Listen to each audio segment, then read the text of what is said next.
pagpapaalam na salitang ang hirap bitawan pagpaalis na patungo sa bagong mundo.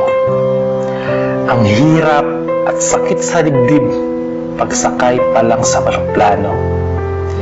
Sa bawat pagkumpas ng kamay at salitang babay sa mga pamilyang iiwan mo, dudurog sa puso at patat na luha sa mata mo.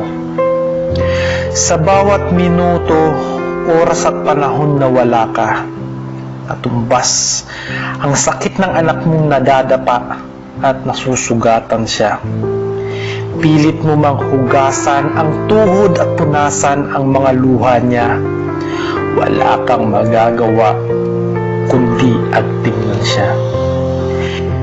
Tinungo ang karatig dagat, mabigay lang ang gusto. Bahay, lupa, mga dating pangarap mo. Tsokolate, sapatos para sa pamilya, pati na pabango. Titiisin ang lahat ng pagod, mailatag lang ito. Mamahaling gamit na nais kong bilhin, hanggang dungaw na lang, hanggang lang sa tingin.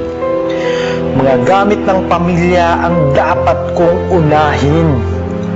Okay lang, wag na muna ako, kaya muna ang intindihin.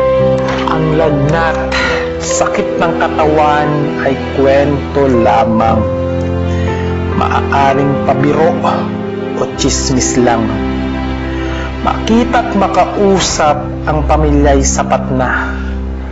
Hindi kaya ng gamot ang nadaramang pangungulila pa. Ang hindi ko lang kayang pakinggan, mga salita ng anak kong nabibitawan. Umiiyak, gising sa gabi at sasabihin, I miss you, Daddy.